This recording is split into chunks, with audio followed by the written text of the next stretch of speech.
Hello दोस्तों, कैसे हैं आप सब। दोस्तों, हमारा चल रहा है मटेरियल कॉस्टिंग का चैप्टर।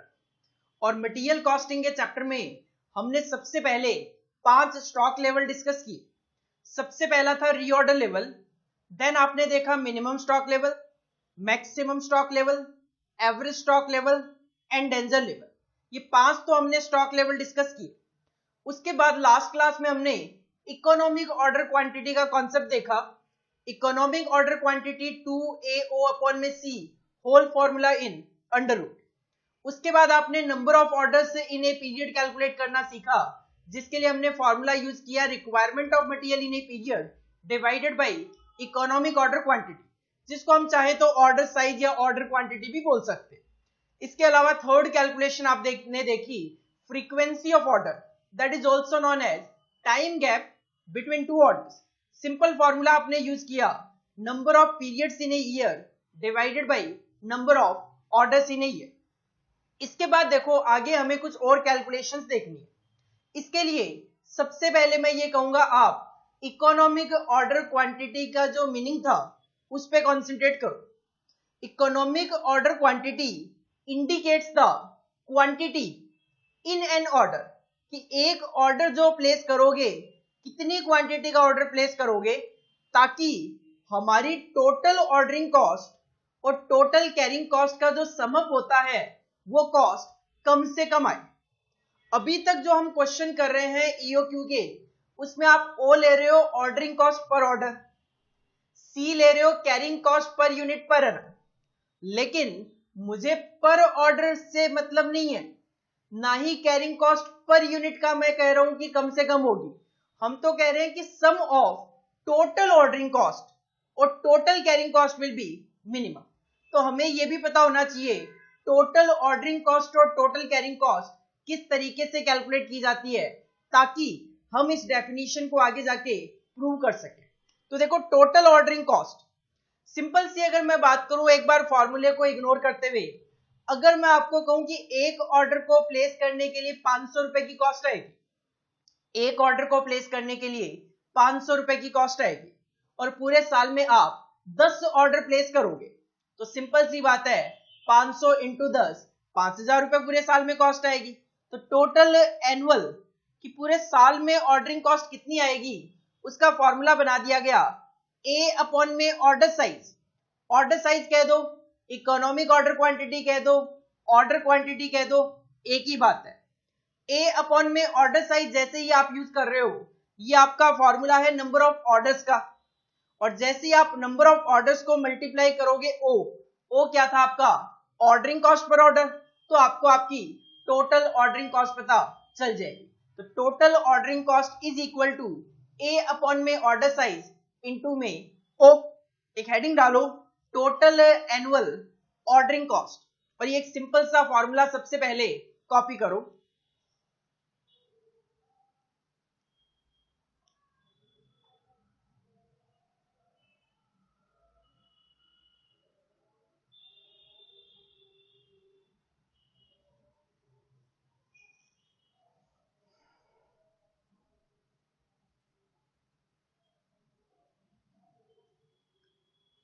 ये तो हुई टोटल ऑर्डरिंग कॉस्ट की बात। इसी तरीके से हम दूसरी कैलकुलेशन देखेंगे, total carrying cost, total annual carrying cost, कि पूरे साल में हमारी कैरिंग कॉस्ट कितनी आएगी। देखो पूरे साल में कैरिंग कॉस्ट कितनी आएगी, अगर मैं आपको कहूं कि पूरे साल हम 500 यूनिट अपने पास स्टॉक में मेंटेन करते हैं, अगर मैं आपको कहूं पूरे साल हम 500 यूनिट अपने पास स्टॉक में मेंटेन करते हैं और एक यूनिट को मेंटेन करने की कॉस्ट 2 रुपए आती है, तो सिंपल सी बात है आप कहोगे सर 500 यूनिट आप पूरे साल मेंटेन करते हो, एक यूनिट पे 2 रुपए की कैरिंग कॉस्ट आती है, तो पूरे साल में 1000 रुपए की कैरिंग कॉस्ट आएगी। इसका मतलब एक तो हमें see that is carrying cost per unit consider करना है, लेकिन यूनिट वो कंसीडर करनी है जो पूरे साल हम अपने पास स्टॉक में मेंटेन करेंगे। याद करो स्टॉक लेवल्स में average stock level, average stock level हम कहते थे ऑन एन एवरेज पूरे साल थ्रू आउट द ईयर हम अपने पास स्टॉक जो मेंटेन करते हैं that is known as average stock level. और एवरेज स्टॉक लेवल का सेकंड फॉर्मूला याद करो,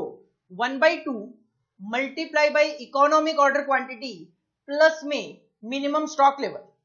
तो यहां पे एवरेज स्टॉक लेवल के लिए तो सेकंड फॉर्मूला यूज किया गया है 1/2 multiply by economic order quantity plus जो भी आप मिनिमम स्टॉक लेवल मेंटेन करते हो वो है आपका एवरेज स्टॉक, जो कि आप through out the year maintain करोगे। और अगर उस पे कैरिंग कॉस्ट 1 यूनिट की अप्लाई कर दी जाए तो आपको पूरे साल की टोटल एनुअल कैरिंग कॉस्ट पता चल जाएगी। यहां पे देखो फॉर्मूला लिखा हुआ है, total annual carrying cost is equal to 1/2 multiply by order size कह दो, रीऑर्डर क्वांटिटी कह दो, इकोनॉमिक ऑर्डर क्वांटिटी कह दो, ऑर्डर क्वांटिटी कह दो, एक ही बात है, मल्टीप्लाई बाई सी। आप कहोगे सर हमारा एवरेज स्टॉक का फॉर्मूला तो था 1/2 multiply by order size plus में मिनिमम स्टॉक लेवल, यहां पे मिनिमम स्टॉक लेवल तो दिखाई नहीं दे रहा। अगर आप इस फॉर्मूले को कंप्लीट करना चाहो तो इस फॉर्मूले को आप कंप्लीट कर सकते हो कुछ इस तरीके से, that is minimum stock level multiply by C. और यहां पे ये जो मिनिमम स्टॉक लेवल है वो एक तरीके से सेफ्टी स्टॉक की तरह ट्रीट किया जाता है। सर ये सेफ्टी स्टॉक क्या होता है? सेफ्टी स्टॉक की अगर मैं सिंपल सी बात करूं, वो स्टॉक जो हम अपने आप को सेफ रखने के लिए अपने पास मेंटेन करते हैं कि ये 100 यूनिट से एग्जांपल सेफ्टी स्टॉक है, तो सेफ्टी स्टॉक 100 यूनिट्स का मतलब है ये 100 यूनिट में इमरजेंसी में यूज करते हुए चलूंगा, ये 100 यूनिट में हमेशा अपने पास रख के रखूंगा स्टॉक में, ताकि जब इमरजेंसी आएगी तो इसको निकाल के यूज करूंगा। तो सेफ्टी स्टॉक इनटू सी। लेकिन अगर मैं बात करूं 99.99% अगर मैं बात करूं, ये डेटा क्वेश्चन में होता नहीं है। सेफ्टी स्टॉक नॉर्मली क्वेश्चन में होता ही नहीं है जब हम कैरिंग कॉस्ट वगैरह की कैलकुलेशन कर रहे होते हैं। तो एग्जाम पॉइंट ऑफ व्यू से मैं बात करूं तो इतना ही फॉर्मूला हमारे लिए रेलिवेंट रह जाता है, 1/2 multiply by order size, reorder quantity, economic order quantity into में सी, प्लस सेफ्टी स्टॉक इनटू में सी। पूरा लिखना चाहो पूरा फॉर्मूला लिख लो, इतना लिखना चाहो तो इतना लिख लो। एग्जाम पॉइंट ऑफ व्यू से केवल पहला पार्ट आपके लिए रेलिवेंट है। हेडिंग डालो टोटल एनुअल कैरिंग कॉस्ट और फॉर्मूला कॉपी कर दो।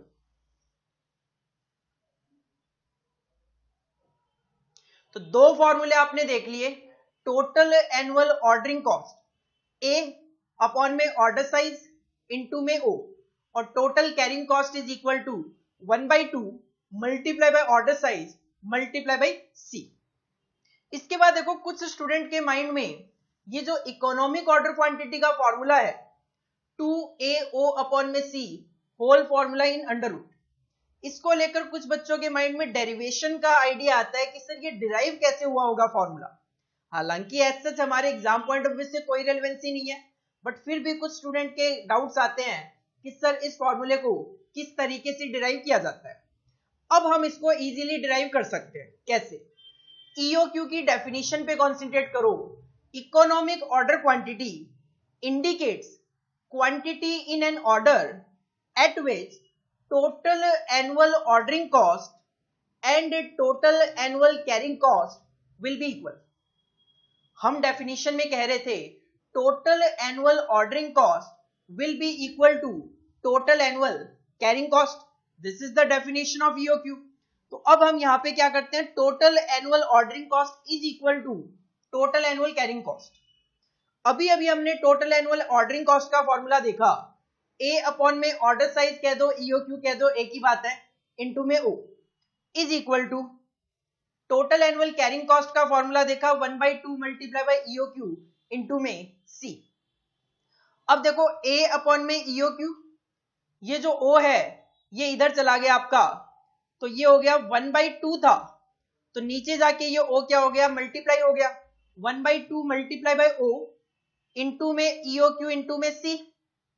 इसके बाद अगर मैं EOQ की बात करूं तो EOQ एक्चुअल में मैंने ये सीधी सीधी कैलकुलेशन कर दी, अदरवाइज क्या होगा, ये जब EOQ इधर आ जाएगा तो EOQ का स्क्वायर हो जाएगा,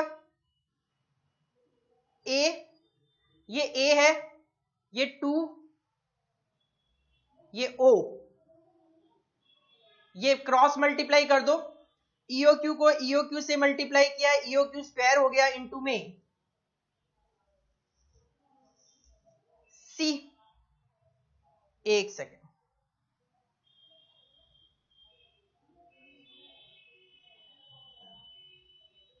EOQ में स्क्वायर इनटू में C।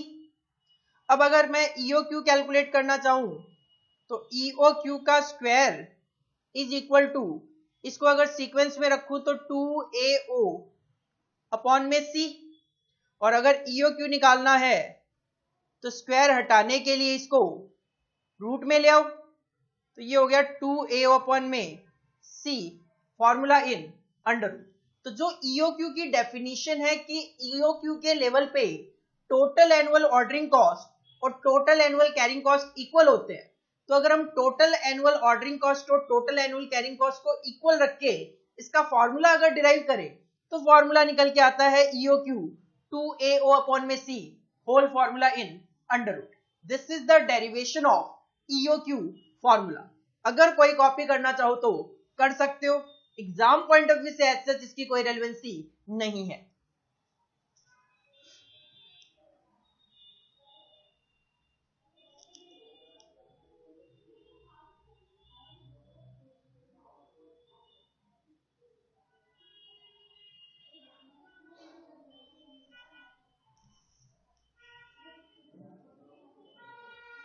इसके बाद कुछ क्वेश्चन है छोटे छोटे, वो ट्राई करके देखते हैं। उससे भी पहले एक छोटा सा पॉइंट और देख लो, रेलिवेंट कॉस्ट का point. Relevant cost, system cost, variable cost, scientific cost. Actual में ये कुछ नहीं है, हमने अभी अभी दो तरीके की कॉस्ट कैलकुलेट करना देखा। एक तो है टोटल एनुअल ऑर्डरिंग कॉस्ट और एक है total annual carrying cost. Simple सी अगर बात कहूं, अगर इन दोनों कॉस्ट को समअप कर लिया जाए, ऐड कर लिया जाए, तो उस समअप को बोल दिया गया relevant cost, system cost, variable cost या साइंटिफिक कॉस्ट। तो it is the cost which is used by the organization to know how much extra cost the company has to incur। देखो EOQ की definition पे concentrate करो। हम कहते हैं economic order quantity के लेवल पे sum of total annual ordering cost and total annual carrying cost will be minimum. अगर आप कह रहे हो कि EOQ के लेवल पे हमारी कॉस्ट मिनिमम होगी, तो इसके अलावा अगर कोई भी ऑर्डर साइज आप रखोगे तो सिंपल सी बात है आपकी कॉस्ट बढ़ जाएगी। अगर मैं कहूं मेरा इकोनॉमिक ऑर्डर क्वांटिटी 300 यूनिट का है, तो अगर मैं 300 यूनिट के ऑर्डर प्लेस करूंगा तो मेरी कॉस्ट कम से कम आएगी। लेकिन अगर मैं 300 यूनिट की बजाय 299, 301 या अदरवाइज किसी भी क्वांटिटी का ऑर्डर प्लेस करूंगा तो मेरी कॉस्ट बढ़ जाएगी। तो ये कॉन्सेप्ट यूज किया जाता है ये जानने के लिए कि अगर मैं EOQ के अलावा कोई भी दूसरी क्वांटिटी का ऑर्डर प्लेस करता हूं तो उस सिचुएशन में मेरी एक्स्ट्रा कॉस्ट कितनी इनकर होगी if the company does not follow the EOQ concept. अगर कंपनी EOQ कॉन्सेप्ट फॉलो ना करे तो उस सिचुएशन में कंपनी को कितनी एक्स्ट्रा कॉस्ट इनकर करनी पड़ेगी। सिंपल सी बात है, देखो अगर आप ये जानना चाहो कि अगर मैं EOQ का कॉन्सेप्ट फॉलो ना करूं और कितनी एक्स्ट्रा कॉस्ट इनकर हो रही है, तो सिंपल सी बात ये आपको ये पता होना चाहिए अगर मैं EOQ का कॉन्सेप्ट फॉलो करता तो क्या कॉस्ट आती, और अगर EOQ का कॉन्सेप्ट फॉलो नहीं कर रहा हूं तो क्या कॉस्ट इनकर हो रही है।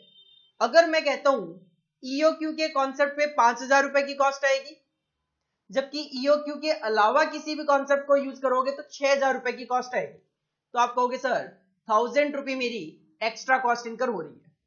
इस 1,000 को निकालने के लिए हम कैलकुलेट करते हैं relevant cost, and relevant cost is nothing, it is the sum of total annual ordering cost and total annual carrying cost.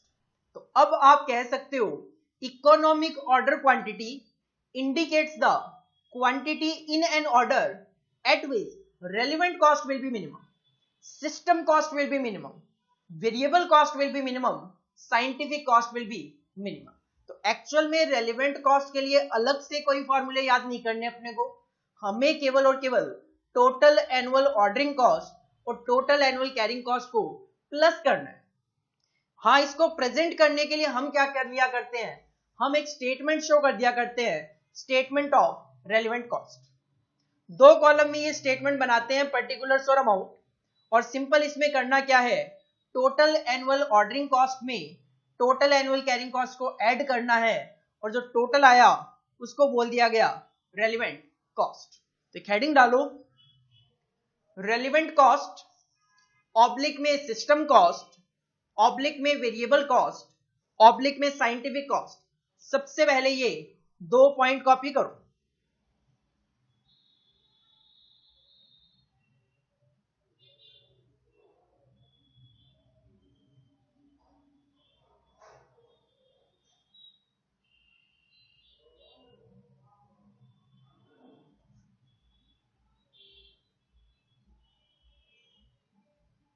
इसके बाद ये स्टेटमेंट ऑफ रेलिवेंट कॉस्ट का फॉर्मेट भी कॉपी कर लो.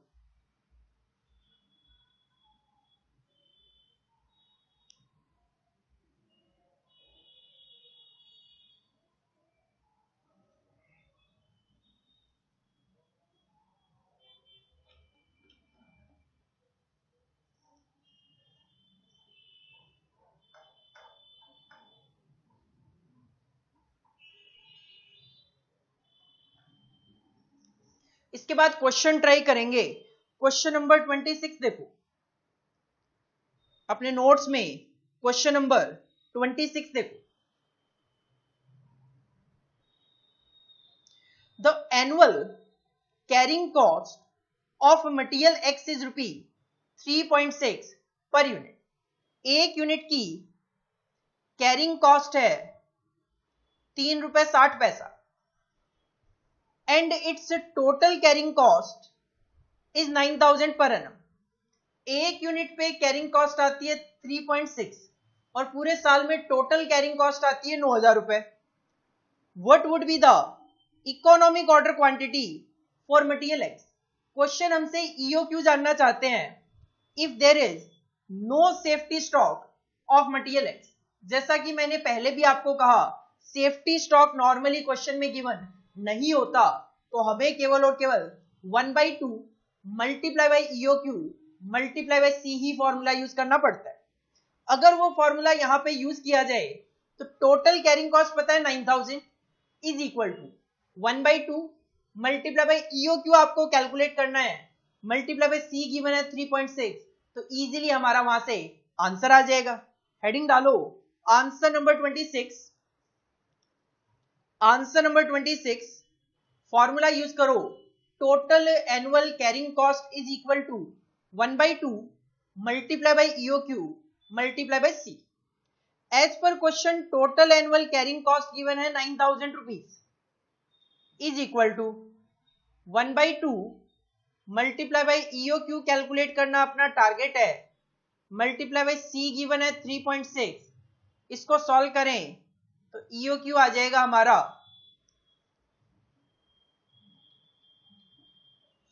ये हो गया आपका 1/2 हो गया 0.5, 0.5 इंटू 3.6 1.8 EOQ. तो 9,000 डिवाइडेड बाई 1.8, 9,000 डिवाइडेड बाई 1.8, तो EOQ आ गया आपका 5,000 यूनिट्स.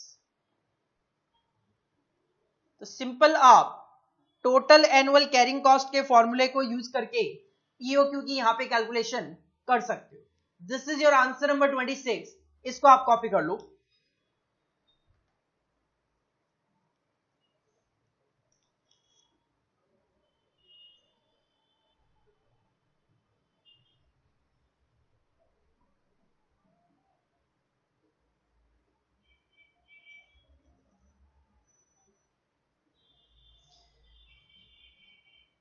नेक्स्ट क्वेश्चन देखो इसके बाद, question number 27. Question number 27, question number 26 में हमने केवल और केवल कैरिंग कॉस्ट का फॉर्मूला यूज किया। क्वेश्चन नंबर 27 में हम देखेंगे किस तरीके से रेलिवेंट कॉस्ट को प्रेजेंट करना है। Question number 27, Anuja limited is committed to supply 24,000 bearings per annum to Y Limited on steady basis। 24,000 bearings हमें रिक्वायर्ड है एक साल में सप्लाई करने के लिए Y Limited को धीरे धीरे स्टेडी बेसिस पे। It is estimated that it cost 10 पैसा as inventory holding cost per bearing per month। लेकिन हमें तो carrying cost that is holding cost per unit ही लेनी होती है, बट पर एनम कंसीडर करना होता है। ये है 10 पैसा पर मंथ, तो इसको पर एनम में कन्वर्ट करने के लिए हमें मल्टीप्लाई करना पड़ेगा 12 से, तो 1 रुपए 20 पैसा पर एनम आ जाएगा। And that the ordering cost per order of bearing is ₹324, वो होगा 324 रुपए का। क्वेश्चन की पहली रिक्वायरमेंट है what will be the EOQ for bearing, और सेकंड में आपको रेलिवेंट कॉस्ट कैलकुलेट करना है। पहली रिक्वायरमेंट EOQ फॉर्मूला होगा अपना 2AO अपॉन में C whole formula in under root 2A। A given है 24,000, O गिवन है 324, C कैलकुलेट कर लिया हमने 1.2। इजीली यहां से EOQ निकाला जा सकता है। हेडिंग डालो answer number 27। Answer number 27 EOQ is equal to under root में 2AO अपॉन में C is equal to under root में 2 इंटू A गिवन है क्वेश्चन में 24,000, O गिवन है क्वेश्चन में 324 डिवाइड बाई C गिवन है 10 पैसा पर मंथ, तो इसको पर एनम में कन्वर्ट करने के लिए मल्टीप्लाई बाई 12, तो 2 into 24,000 into 324 divided by 1.2 under root में 3600 बियरिंग्स। क्वेश्चन चल रहा है बियरिंग्स की फॉर्म में, तो बियरिंग्स लिख दो, यूनिट्स हो तो यूनिट्स लिख दो, डजंट मैटर, जो क्वेश्चन में लिखा हुआ है वही मेजरमेंट का तरीका लिख दो। इसके बाद क्वेश्चन की सेकंड रिक्वायरमेंट आपकी रेलिवेंट कॉस्ट कैलकुलेट करनी है, और रेलिवेंट कॉस्ट के लिए हम प्रिपेयर करते हैं statement of relevant cost, 2 column particular amount, जिसमें हम टोटल एनुअल ऑर्डरिंग कॉस्ट और टोटल एनुअल कैरिंग कॉस्ट का सम अप करते हैं। तो हेडिंग डालो सेकंड पॉइंट में statement of relevant cost, 2 column बनाओ पर्टिकुलर्स और अमाउंट।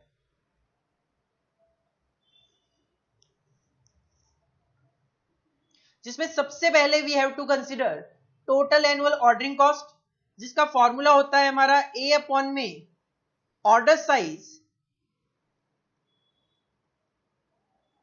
Multiply by O।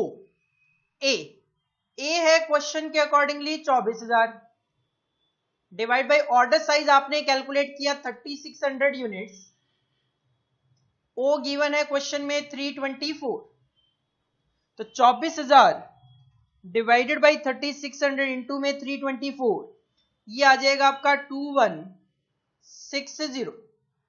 हम कहते हैं इकोनॉमिक ऑर्डर क्वांटिटी की जो क्वांटिटी है उस पे टोटल ऑर्डरिंग कॉस्ट और टोटल कैरिंग कॉस्ट इक्वल होती है, तो कहीं ना कहीं ये जो टोटल कैरिंग कॉस्ट है ये भी आएगी तो 2160 ही, बट कैलकुलेशन तो शो करनी है। फॉर्मूला होगा कैरिंग कॉस्ट का 1/2 multiply by order size multiply by C। 1/2 order size है आपका 3600, C है आपका 1 रुपए 20 पैसा, इसको सॉल्व करोगे इट विल कम 2160। याद रखना ये कॉस्ट दोनों अगर आप इकोनॉमिक ऑर्डर क्वांटिटी यहां पे कंसीडर कर रहे हो तभी और तभी ये सेम आएगी। अब अगर मैं यहां पे 3600 की बजाय 4000 यूनिट या 3000 यूनिट कंसीडर करके कैलकुलेशन करूं, वो इन एनी केस सेम नहीं आएगी, तो इसका टोटल कर दो 4320, that will be the total relevant cost. तो इस तरीके से हमें statement of relevant cost including formula लिखते हुए एग्जाम में प्रेजेंट करके आना है। This is your answer number 27। इसको आप कॉपी करो।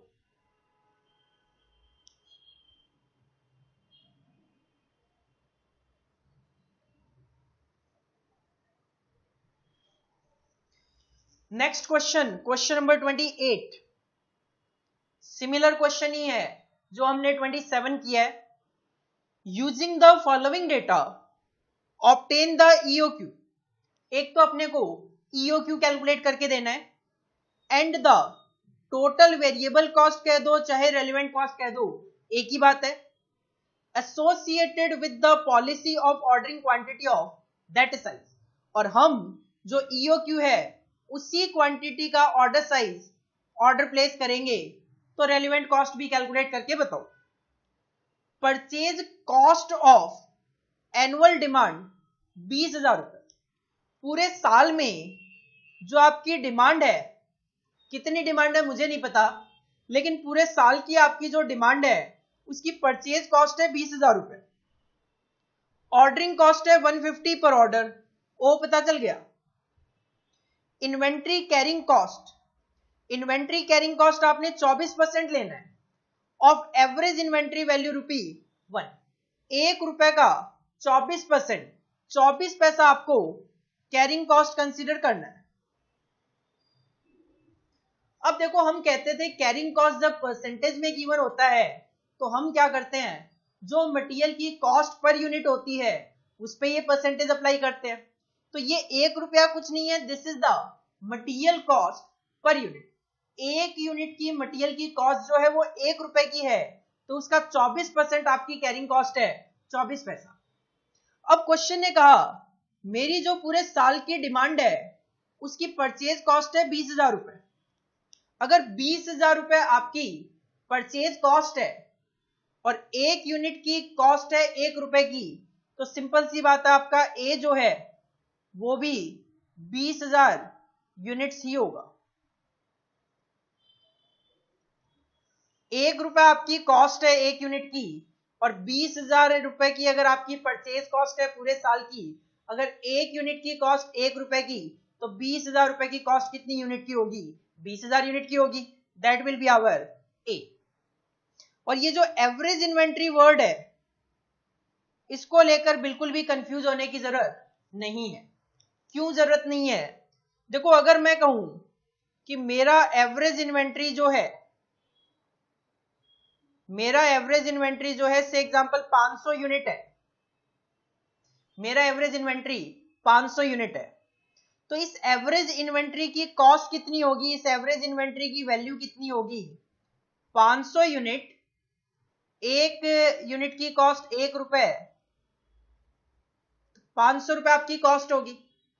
अब अगर मैं कहूं कैरिंग कॉस्ट कितनी होगी, तो क्वेश्चन का एवरेज इन्वेंट्री जो है से एग्जांपल मैं 500 यूनिट के हिसाब से करूं तो 500 रुपए की वैल्यू, इसका 24% तो होगा क्या, 500 का 24% 120 रुपए, 500 का 24% 120 रुपए।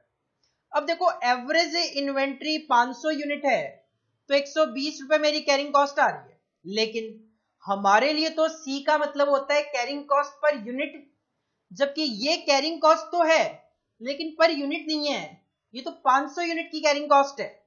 तो अगर मैं carrying cost per unit calculate करने के लिए जाऊंगा तो आप कहोगे सर 120 रुपए की कैरिंग कॉस्ट है 500 यूनिट की, तो 1 यूनिट की कैरिंग कॉस्ट जो है वो 24 पैसा है। ये समझाने के पीछे पर्पस केवल और केवल ये है कि क्वेश्चन में अगर एवरेज इन्वेंट्री वैल्यू की भी कैरिंग कॉस्ट लिखी हुई हो तो भी हमें उसको हमेशा मटेरियल कॉस्ट पर यूनिट पे ही अप्लाई करते हुए चलना है। इस क्वेश्चन में अच्छी बात यह है कि 1 यूनिट की ही कॉस्ट 1 रुपए की गिवन है, तो अकॉर्डिंगली इसी का 24% 24 पैसा हम सीधा सीधा कैलकुलेट कर पा रहे हैं। आते हैं अपने आंसर पे, हेडिंग डालो आंसर नंबर 28। फर्स्ट रिक्वायरमेंट है क्वेश्चन की ईओक्यू, फॉर्मूला लिखो E O Q is equal to 2AO upon में C whole formula in under root.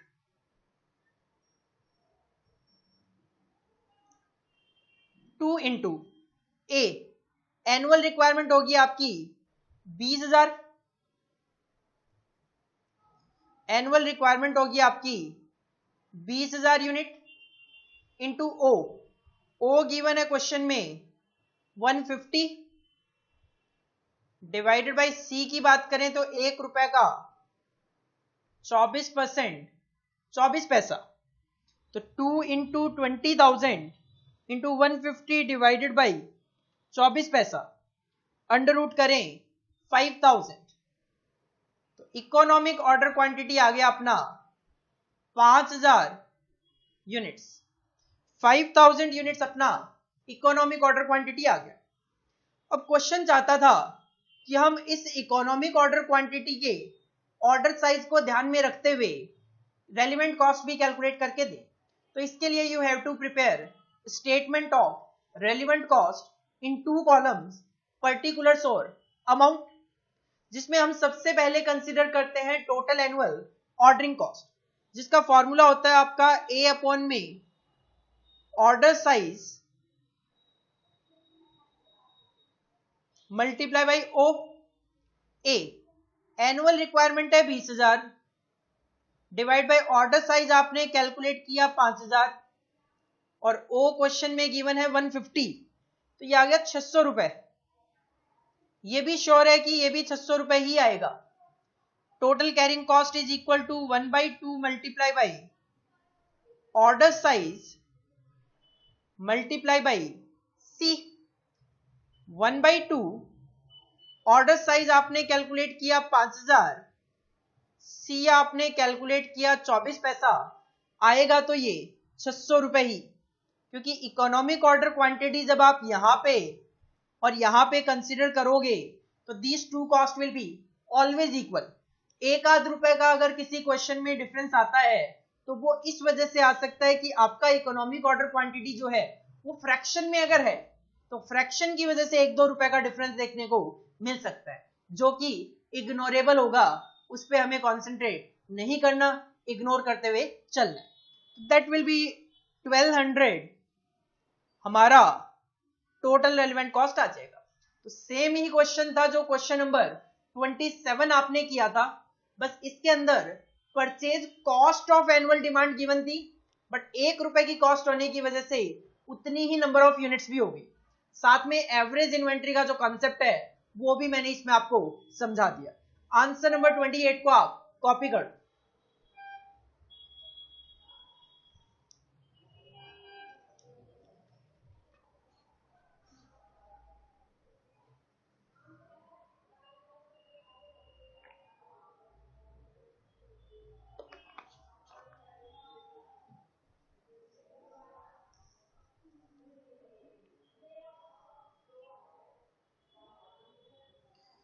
Next question, question number 29। अच्छा क्वेश्चन है, एग्जाम में आया हुआ है पहले भी और फ्यूचर में भी दोबारा आने की उम्मीद है। क्वेश्चन नंबर 29 देखो, Z company supplies plastic crockery to fast food restaurants in metropolitan city. एक कंपनी है जेड कंपनी जो कि प्लास्टिक की क्रॉकरी सप्लाई करते हैं। One of its product is a special bowl, एक स्पेशल बॉल ये प्रोवाइड करते हैं, डिस्पोजेबल आफ्टर इनिशियल यूज, जो डिस्पोजेबल आते हैं उस तरीके के बाउल है ये, for serving soups to its customer. और ये जो रेस्टोरेंट्स हैं ये इसको किस लिए यूज करते हैं, अपने कस्टमर को सूप्स वगैरह सर्व करने के लिए यूज किया जाता है। These bowls are sold in pack of 10 pieces at a price of ₹50 per pack. Selling price जो है वो है 10 पीसेस का ₹50 पर पैक। बट अगर मैं मटेरियल के चैप्टर की बात करूं, सेलिंग प्राइस की अपने लिए कोई रेलेवेंसी नहीं है, हमें तो मटेरियल की कॉस्ट से मतलब होता है। तो ये डेटा जो है ये तो टोटली इग्नोरेबल लाइन है कंफ्यूज करने के लिए। The demand for plastic bowl has been forecasted at a fairly steady rate of 40,000 packs every year. पूरे साल में 40,000 पैकेट की अपने को जरूरत है, ये पता चल गया annual requirement of material. The company purchases the bowl direct from manufacturer at ₹40 per pack within a 3 days lead time. और हम क्या करते हैं, इस बॉल को मार्केट से परचेज करते हैं, किस प्राइस पे, ₹40 पर पैकेट पे परचेज करते हैं, और 3 दिन का लीड टाइम है। लीड टाइम याद है अभी तक आपको, जिस दिन हम ऑर्डर प्लेस करेंगे उसके 3 दिन में हमें मटेरियल रिसीव हो जाएगा। The ordering and related cost is ₹8 पर ऑर्डर, ओ पता चल गया, and the storage cost is 10% per annum of average inventory investment. और जैसा मैंने पहले भी कहा, एवरेज इन्वेंट्री का मतलब कुछ नहीं है, हमें तो कॉस्ट पर यूनिट पे ही 10% अप्लाई करना है। यहाँ पे पैकेट में कहानी चल रही है तो ₹40 पर पैकेट, तो 10% ₹4 आपका सी कैलकुलेट होके आ जाए। और क्वेश्चन की रिक्वायरमेंट है, सबसे पहले तो आपको इकोनॉमिक ऑर्डर क्वांटिटी कैलकुलेट करके देना है, जिसका फॉर्मूला होता है 2AO अपॉन में C whole formula in under root, जहां पे A हमें पता है 40,000, O पता है ₹8 और C पता है ₹4। इजीली हम अपना फॉर्मूला यूज कर सकते हैं। एक एक रिक्वायरमेंट करके देख लेते हैं। हेडिंग डालो आंसर नंबर 29। आंसर नंबर 29, पहली रिक्वायरमेंट है क्वेश्चन की, EOQ is equal to under root में 2AO divided by C is equal to under root 2 into A। Question में एनुअल रिक्वायरमेंट है 40,000 इंटू O गिवन है ₹8 और C है आपका ₹40 एक पैकेट का है, और 10% आपकी कैरिंग कॉस्ट आएगी, तो ₹4 आपका C हो गया। इसको सॉल्व किया जाए तो 2 इंटू 40,000 इंटू 8 डिवाइडेड बाई 4, ये आ जाएगा 1,60,000। इसका अंडर रूट किया जाए तो 400 पैकेट्स। क्वेश्चन चल रहा है पैक्स में, तो पैक्स ही लिख दो, 400 पैक्स। इसका मतलब आपको ये जो पूरे साल में 40,000 पैकेट परचेज करने हैं, 400 पैकेट आप एक एक ऑर्डर में प्लेस करोगे। क्वेश्चन की सेकंड रिक्वायरमेंट यही है, calculate the number of orders needed every year. तो हर साल कितने ऑर्डर प्लेस करने पड़ेंगे। अभी अभी मैंने कहा आपको पूरे साल में 40,000 पैकेट परचेज करने, एक बारी में आप 400 पैकेट परचेज करके लाओगे, तो एक बार में अगर 400 परचेज करोगे, पूरे साल में 40,000 परचेज करने हैं, 100 ऑर्डर आपको प्लेस करने पड़ेंगे 400 पैकेट के 40,000 पैकेट परचेज करने के लिए। फॉर्मूला लिख दो, number of order per year is equal to annual requirement of material divided by order size. Annual requirement है अपनी 40,000 पैकेट की, और एक ऑर्डर का साइज रहेगा अपना 400 पैकेट का, तो 100 ऑर्डर्स हमें प्लेस करने पड़ेंगे 40,000 पैकेट्स परचेज करने के लिए। पहले ये दो रिक्वायरमेंट आप कॉपी कर लो।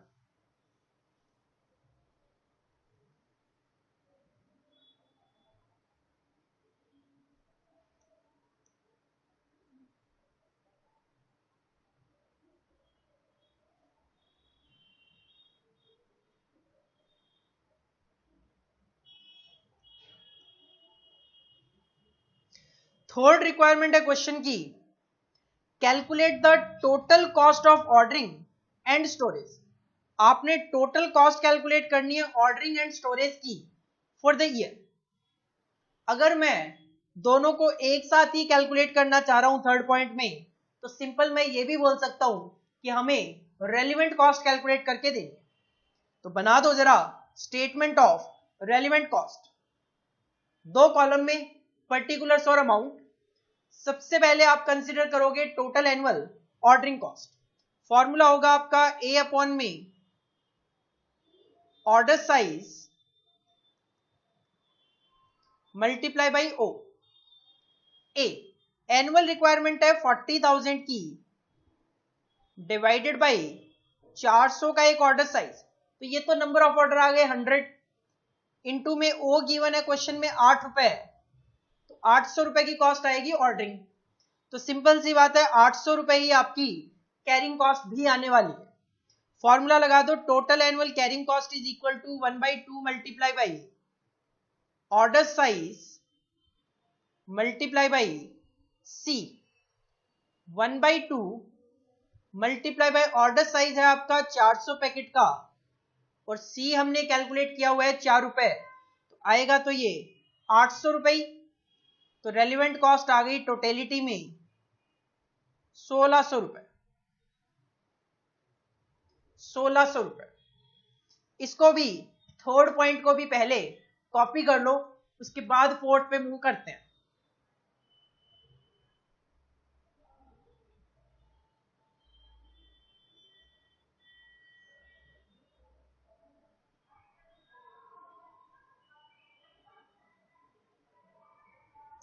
फोर्थ पॉइंट देखो, फोर्थ पॉइंट थोड़ा सा टेक्निकल बनाने की कोशिश की गई है। कहते हैं डिटरमाइन क्या, when the next order should be placed. कहते हैं बताओ नेक्स्ट ऑर्डर हमें कब प्लेस करना है। तो सबसे पहले तो आपको यह पता होना चाहिए कि हम जो नया ऑर्डर प्लेस करते हैं कब करते हैं। याद करो definition of reorder level. Reorder level indicates the quantity in stock at which next order should be placed. इसका मतलब जब हमारे पास स्टॉक में रीऑर्डर लेवल की क्वांटिटी होती है तब हम नेक्स्ट ऑर्डर प्लेस करते हैं। तो इस क्वेश्चन में सबसे पहले हमें रीऑर्डर लेवल कैलकुलेट करना पड़ेगा फोर्थ पॉइंट में। रीऑर्डर लेवल का फॉर्मूला क्या होता है, maximum consumption multiply by maximum reorder period. इस क्वेश्चन में मैक्सिमम कंजम्पशन, मिनिमम कंजम्पशन या फिर एवरेज कंजम्पशन नहीं है। हमारे पास एक सिंपल सा तरीका यही है कि 40,000 यूनिट की हमें पूरे साल में रिक्वायरमेंट है, 40,000 यूनिट की हमें पूरे साल में रिक्वायरमेंट है, और क्वेश्चन ने लास्ट में कहा है 360 वर्किंग डेज आप मान के चलो। तो ये 40,000 यूनिट की अपने को जो जरूरत है वो है 360 दिन में। तो यहां से आपको एक दिन का कंजम्पशन पता चल जाएगा, multiply by maximum reorder period.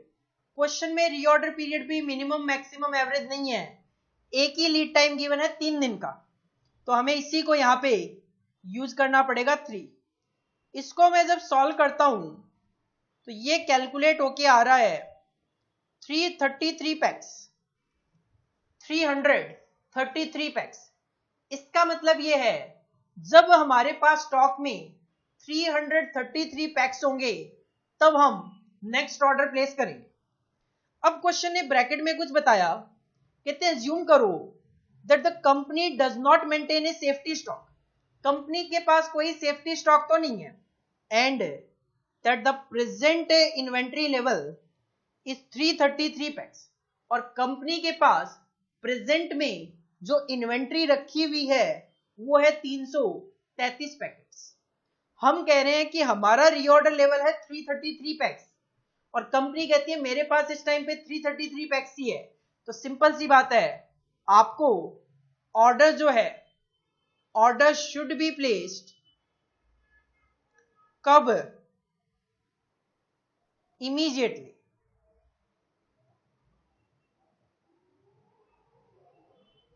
Order should be placed immediately, क्योंकि हम कह रहे हैं 333 पैकेट जब हमारे पास होंगे तब हम नेक्स्ट ऑर्डर प्लेस करेंगे, और हमारे पास प्रेजेंट में 333 पैकेट्स ही हैं, तो आपको इमीडिएटली अपना नेक्स्ट ऑर्डर प्लेस कर देना चाहिए। तो answer will be order should be placed immediately. This is the fourth requirement, जो कि थोड़ा सा टेक्निकल बनाने की कोशिश की गई है। ऐसा नहीं बोला क्वेश्चन ने कि सीधा सीधा रीऑर्डर लेवल निकालो, नहीं, क्वेश्चन कहते हैं नेक्स्ट ऑर्डर कब प्लेस करना है। तो अगर आपको रीऑर्डर लेवल का मीनिंग याद होगा और माइंड में क्लिक करेगा तभी और तभी आप फोर्थ पॉइंट का आंसर इजीली दे पाओगे। This is the important question for exam point of view से, आप इसको इंपॉर्टेंट टिक मार्क कर सकते हो, और फोर्थ पॉइंट जो है इसको आप कॉपी कर लो।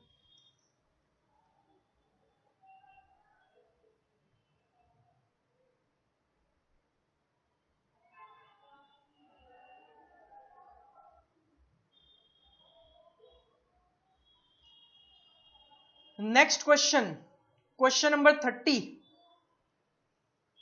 क्वेश्चन नंबर 30, रिक्वायरमेंट वही है क्वेश्चन में, कंप्यूट ईओक्यू निकालना है and then total variable cost for the following, EOQ और statement of relevant cost. Annual demand है 5000 यूनिट, ए पता चल गया, एक यूनिट का प्राइस है 20 रुपए का, ऑर्डर की कॉस्ट है 16 रुपए, ओ पता चल गया। स्टोरेज कॉस्ट है 2%, इंटरेस्ट रेट है 12% पर एनम, ऑब्सोलिसेंस रेट है 6% पर एनम। मैंने आपको जब फॉर्मूला बताया था ए ओ अपॉन में सी, तो मैंने आपको कहा था कैरिंग कॉस्ट जो है उसमें स्टोरेज कॉस्ट भी इंक्लूड होती है, उसमें इंटरेस्ट कॉस्ट भी इंक्लूड होती है, उसमें स्क्रैप हो गया, कोई माल ऑब्सोलीट हो गया, वो भी सारा का सारा कवर्ड होता है। तो मैं कह सकता हूं जो सी है वो है आपका 2 + 12 + 6 20%। तो कैरिंग कॉस्ट का जो परसेंटेज है वो है 20%, और एक यूनिट की कॉस्ट है 20 रुपए, तो सी आ जाएगा आपका 20 रुपए का 20%, 4 रुपए आपका सी आ जाएगा। तो E O Q is equal to 2, A 5000 into O 16 रुपए डिवाइड बाई सी 4 रुपए। आंसर शो कर दो, हेडिंग डालो आंसर नंबर 30। फर्स्ट रिक्वायरमेंट है क्वेश्चन की, EOQ is equal to under root में 2AO अपॉन में C is equal to under root में 2 इंटू ए गिवन है क्वेश्चन में 5000 इंटू ओ गिवन है 16 रुपए डिवाइड बाई सी 20 रुपए की कॉस्ट पर यूनिट है और उसका 20% कैरिंग कॉस्ट होगा 4 रुपए। तो 2 इंटू 5000 इंटू में 16 डिवाइडेड बाई 4, इसका अंडर रूट 200 यूनिट, 200 यूनिट्स हमारा इकोनॉमिक ऑर्डर क्वांटिटी आ गया।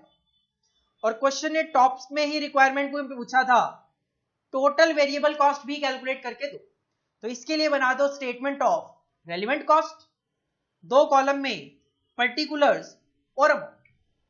सबसे पहले आप कंसीडर करोगे टोटल एनुअल ऑर्डरिंग कॉस्ट, जिसका फॉर्मूला होता है ए अपॉन में ऑर्डर साइज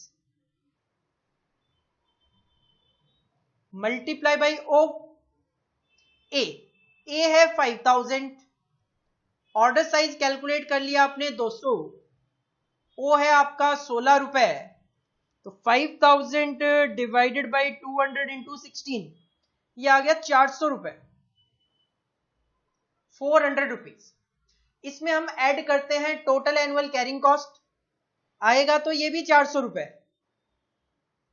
फिर भी कैलकुलेशन शो करनी है 1/2 multiply by order size multiply by C, 1/2 multiply by order size है 200, सी है 20 रुपए का 20%, 4 रुपए, 400 रुपए। कई बार बच्चे कहते हैं सर जब पता है कि जितना ऑर्डरिंग कॉस्ट है उतना ही कैरिंग कॉस्ट है, तो क्या ये कैलकुलेशन शो करने की जरूरत है? हाँ जी बिल्कुल, एग्जाम में अगर आपको मार्क्स चाहिए तो आपको ये कैलकुलेशन विद फॉर्मूला शो करके आनी ही आनी है, अदरवाइज एग्जामिनर आपको नंबर नहीं देगा। This is your answer number 30, इसको आप कॉपी कर लो। तो अगर मार्क्स अच्छे चाहिए एग्जाम में तो हर चीज वहां पे एक्सप्लेन होनी चाहिए। कोई भी फिगर डायरेक्ट आपने तब तक नहीं लिखनी जब तक कि वो फिगर क्वेश्चन में गिवन नहीं है। अगर क्वेश्चन में गिवन है तो वो फिगर आप एज इट इज पिक कर सकते हो, अदरवाइज आप अगर कोई भी फिगर लिख रहे हो और वो डायरेक्टली क्वेश्चन में नहीं गिवन है तो उसकी आपने कैलकुलेशन शो करनी ही करनी।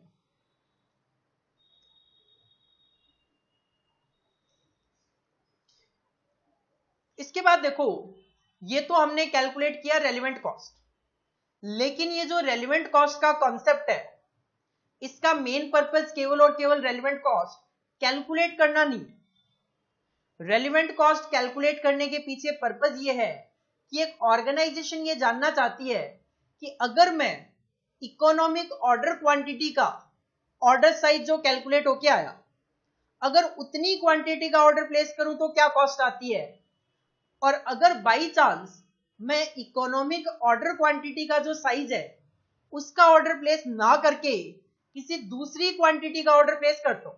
जैसे कि अगर मेरा इकोनॉमिक ऑर्डर क्वांटिटी 200 यूनिट है, लेकिन अगर मैं 150 यूनिट ही परचेज करके लाता हूं एक बारी में, या 250 300 यूनिट परचेज करके लाता हूं, तो हम तो कहते हैं कि इकोनॉमिक ऑर्डर क्वांटिटी पे कॉस्ट कम से कम आएगी। तो फिर ऑर्गेनाइजेशन जानना चाहती है कि अगर मैं 250 यूनिट्स, 150 यूनिट्स, 300 यूनिट्स, 100 यूनिट्स इनका अगर ऑर्डर प्लेस करूं तो मेरी एक्स्ट्रा कॉस्ट कितनी इनकर होगी। और अगर आप ये जानना चाहते हो तो सिंपल सी बात, आपको दो कॉस्ट पता होनी चाहिए। एक तो ये, अगर मैं इकोनॉमिक ऑर्डर क्वांटिटी का ऑर्डर साइज की क्वांटिटी का प्लेस करता हूं तो मेरी क्या कॉस्ट आएगी, और अगर मैं ईओक्यू फॉलो ना करके किसी दूसरे ऑर्डर साइज की क्वांटिटी का ऑर्डर प्लेस करूं तो क्या कॉस्ट आएगी। जो दोनों का डिफरेंस होगा वही आपकी एक्स्ट्रा कॉस्ट कहलाएगी। तो नेक्स्ट टॉपिक है हमारा extra cost incurred when order size is other than EOQ.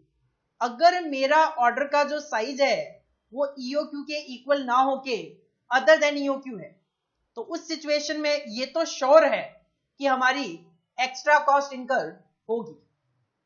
कितनी, उसको कैलकुलेट करने के लिए हम 3 स्टेप्स अप्लाई करते हैं। सबसे पहले तो हमें पता होना चाहिए हमारा इकोनॉमिक ऑर्डर क्वांटिटी क्या है। तो सबसे पहला step number 1, calculate EOQ.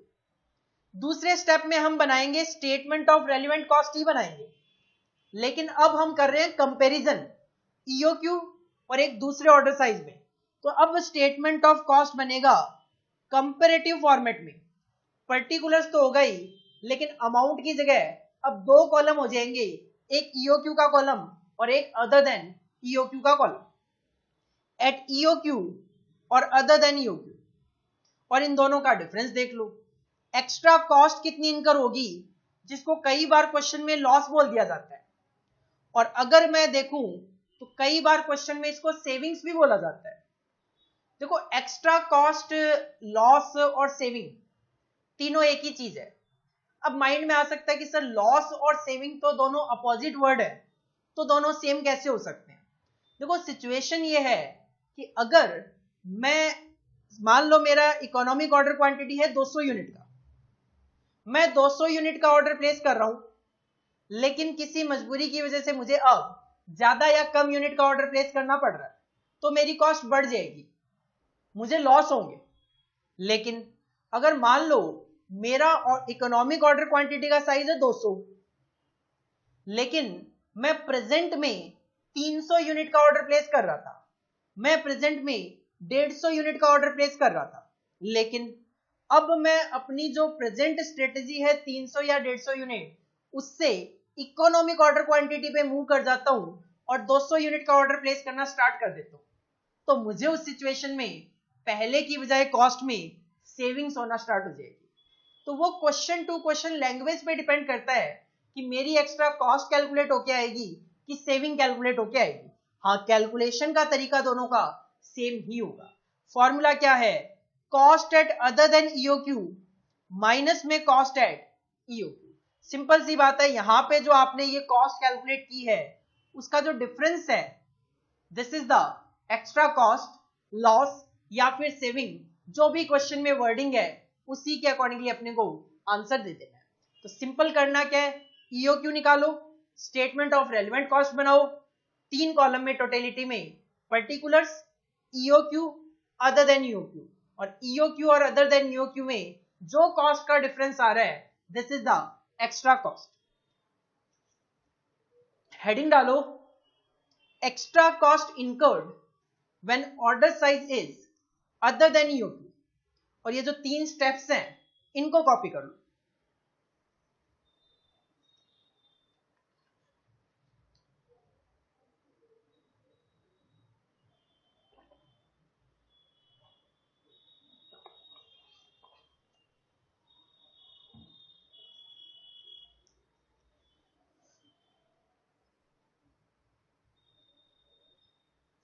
Extra cost incurred when order size is other than EOQ पे क्वेश्चन ट्राई करके देखते हैं।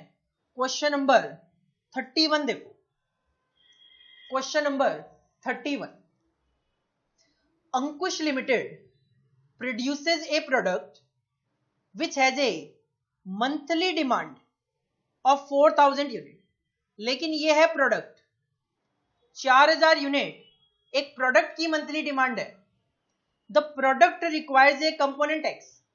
इस प्रोडक्ट को बनाने के लिए कंपोनेंट कह दो, मटेरियल कह दो, एक ही बात है. कंपोनेंट एक्स की जरूरत है विच इज परचेज्ड एट ₹20 और मटेरियल की कॉस्ट पर यूनिट है 20 रुपए. फॉर एवरी फिनिश्ड प्रोडक्ट की एक यूनिट को बनाने के लिए 1 unit of component is required.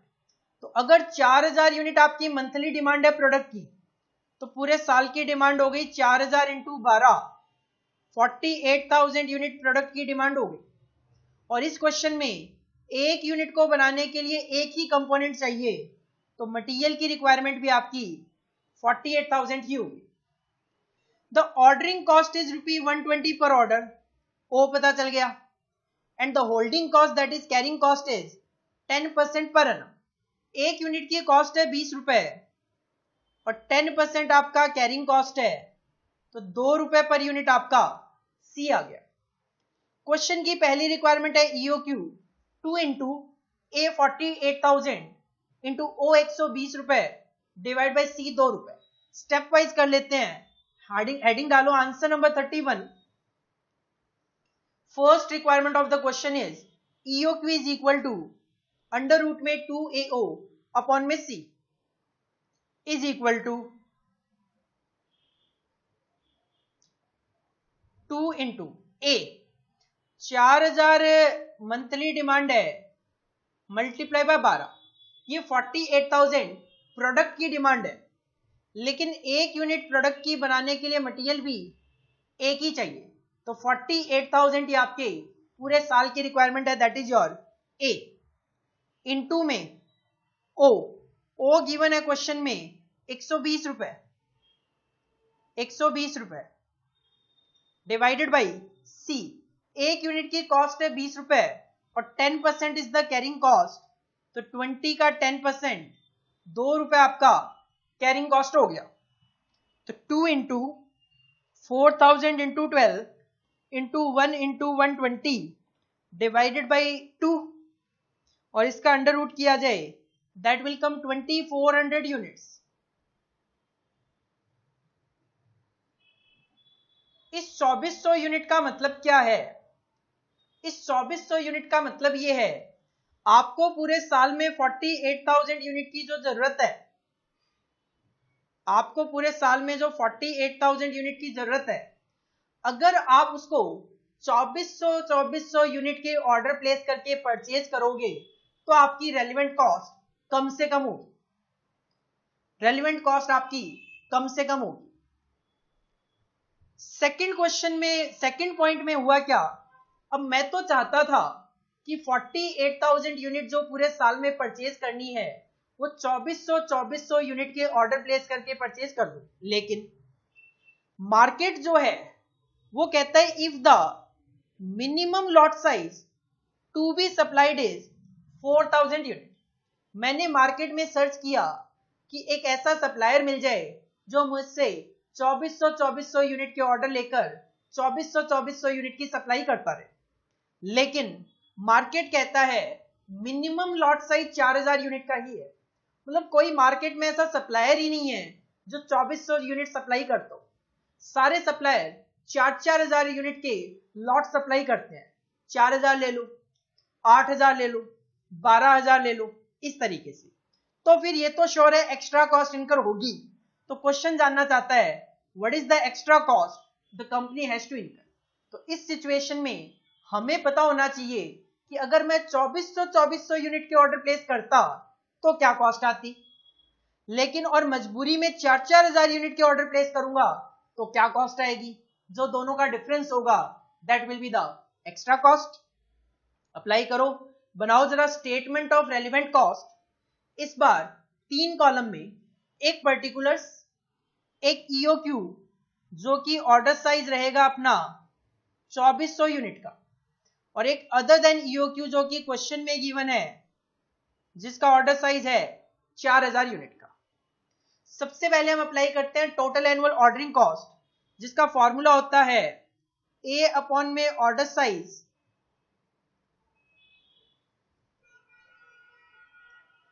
Into में ओ। ए एनुअल रिक्वायरमेंट है 48,000 की, एनुअल रिक्वायरमेंट है 48,000 की, divide by O order size, order size E O Q पे होगा 2400 इनटू में ओ गिवन है क्वेश्चन में 120 रुपए, तो ये आ जाएगा 48,000 डिवाइडेड बाई 2400 इनटू में 120, 2400 रुपए। और यही मैं 4,000 यूनिट के ऑर्डर प्लेस करूं तो परचेज तो पूरे साल में 48,000 ही करना है, लेकिन अब जो ऑर्डर का साइज होगा वो होगा 4,000। एक ऑर्डर को प्लेस करने की कॉस्ट 120 रुपए, तो 48,000 डिवाइड बाई 4,000, 12 ऑर्डर प्लेस करने पड़ेंगे, तो ऑर्डरिंग कॉस्ट तो आप देखोगे कम हो जाएगी। लेकिन हमने जब ईओक्यू का डिस्कशन किया था तो मैंने आपको कहा था कि अगर एक कॉस्ट बढ़ जाती है तो दूसरी कम हो जाती है, और एक कॉस्ट अगर कम हो जाती है तो दूसरी बढ़ जाती है। तो कहीं ना कहीं अगर अदर देन ईओक्यू पे ऑर्डरिंग कॉस्ट कम हो गई तो कैरिंग कॉस्ट आपकी बढ़ जाएगी। तो प्लस करो total annual carrying cost, formula होता है आपका 1/2 multiply by order size multiply by C, 1/2 multiply by order का साइज है 2400 मल्टीप्लाई बाई सी है 2 रुपए, 20 का 10% 2 रुपए, तो ये तो 2400 ही आएगा। क्योंकि हम पहले भी कह चुके हैं इकोनॉमिक ऑर्डर क्वांटिटी पे तो ऑर्डरिंग और कैरिंग कॉस्ट इक्वल होगी, ये इक्वल नहीं होगी। Half of the order size यहां पे होगा आपका 4,000 यूनिट का, इनटू में सी 2 रुपए, तो ये आ जाएगा आपका 4,000। तो आप देख सकते हो अदर देन ईओक्यू, ईओक्यू के लेवल पे कॉस्ट सेम हो सकती है, लेकिन ईओक्यू के अलावा कोई भी क्वांटिटी रखोगे तो ये दोनों कॉस्ट इक्वल नहीं होगी। ऑर्डरिंग कॉस्ट कम हो गई तो कैरिंग कॉस्ट आपकी बढ़ गई। तो रेलिवेंट कॉस्ट आती, अगर मैं ईओक्यू की क्वांटिटी 2400 का ऑर्डर प्लेस करता तो 4800 पूरे साल में 4800 की कॉस्ट आती, अगर मैं 2400 यूनिट के ऑर्डर प्लेस करता तो। लेकिन अगर मैं 4,000 यूनिट के ऑर्डर प्लेस करूंगा तो कॉस्ट आएगी 5440, तो एक्स्ट्रा कॉस्ट आएगी इस सिचुएशन में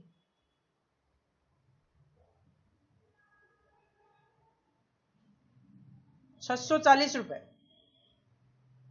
640 will be the extra cost incurred. कारण क्या है, हम ईओक्यू को फॉलो नहीं कर पाए। और तीसरी जो रिक्वायरमेंट है वो क्वेश्चन कहता है what is the minimum carrying cost the company has to incur, कम से कम कैरिंग कॉस्ट कितनी होगी। तो सिंपल सी बात है, आपको इसके लिए कोई अलग से कैलकुलेशन नहीं करनी।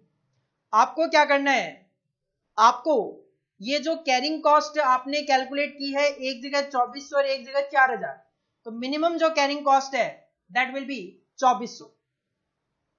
तो इसके लिए आपको कोई अलग से कैलकुलेशन नहीं करनी, आपको सीधा सीधा यहां पे देखकर कि कौन से में कैरिंग कॉस्ट कम है, जो कम कैरिंग कॉस्ट है वो आप यहां पे मेंशन कर सकते हो।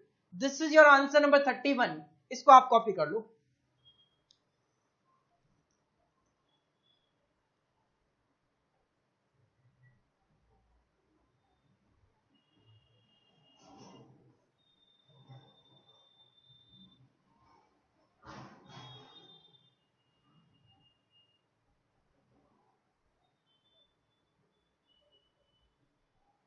तो देखो आज का हमारा डिस्कशन क्या था, आज हमने सबसे पहले तो टोटल ऑर्डरिंग कॉस्ट और टोटल कैरिंग कॉस्ट कैलकुलेट करना सीखा। Total ordering cost is equal to A upon में ऑर्डर साइज इनटू में ओ, और total annual carrying cost is equal to 1/2 multiply by order size multiply by C. इसके बाद मैंने आपको डेरिवेशन बताया ईओक्यू का, जिसको एग्जाम पॉइंट ऑफ व्यू से टोटली इग्नोर आप कर सकते हो, just knowledge point of view से मैंने आपको बताया। टोटल एनुअल ऑर्डरिंग कॉस्ट और टोटल एनुअल कैरिंग कॉस्ट को अगर ऐड कर दिया जाए, this is known as relevant cost. Variable cost भी आप इसको बोल सकते हो, सिस्टम कॉस्ट भी बोल सकते हो, साइंटिफिक कॉस्ट भी बोल सकते हो। तो स्टेटमेंट ऑफ रेलेवेंट कॉस्ट में सिंपल करना क्या है, टोटल एनुअल ऑर्डरिंग कॉस्ट में टोटल एनुअल कैरिंग कॉस्ट को ऐड करना। कुछ क्वेश्चन हमने इन पे ट्राई किए। देन हमने कहा, हम कहते हैं कि इकोनॉमिक ऑर्डर क्वांटिटी पे हमारी टोटल ऑर्डरिंग कॉस्ट और टोटल कैरिंग कॉस्ट का जो सम अप होता है, दिस इज रेलेवेंट कॉस्ट, कम से कम आती है। तो उस चीज को प्रूव करने के लिए हम यहाँ पे कॉन्सेप्ट देखते हैं, extra cost incurred when order size is other than E O Q. 3 steps. सबसे पहले आपको ईओक्यू पता होना चाहिए, then statement of relevant cost comparative format में बनाना है कि अगर मैं ईओक्यू क्वांटिटी का ऑर्डर साइज प्लेस करूं तो क्या कॉस्ट होती है, अदर देन ईओक्यू कोई भी क्वांटिटी लेता हूं एज पर क्वेश्चन तो क्या कॉस्ट होती है। दोनों का जो डिफरेंस है, this is the extra cost. ये कुछ कॉन्सेप्ट है जो कि आज हमने डिस्कस किए हैं और क्वेश्चन नंबर 31 तक हमने कर लिया। आप घर पे ट्राई करके देखोगे, क्वेश्चन नंबर 32, क्वेश्चन नंबर 33, बस ये 2 क्वेश्चन है, 32 और 33। These are your practice question at home. 2 question आप घर पे ट्राई करके देख के आओ। ट्राई करने से पहले जो मैंने आज कराया है वो रिवाइज करना, उसके बाद ही इन क्वेश्चन को करने की कोशिश करना। सीधा सीधा करने की कोशिश करोगे तो डाउट आ सकता है, बट रिवाइज करने के बाद अगर 32, 33 करोगे तो इजीली आप उन क्वेश्चन को अटेम्प्ट कर लोगे। तो अभी तक हमने सबसे पहले 5 स्टॉक लेवल्स, उसके बाद EOQ, then number of orders, then frequency of order, total annual ordering cost, total annual carrying cost, relevant cost and extra cost incurred when order size is other than EOQ. ये concept हमने discuss किए हैं। ये सारे के सारे concept आप revise करके आओ, बाकी हम नेक्स्ट क्लास में कंटिन्यू करते हैं। Thank you, all the best.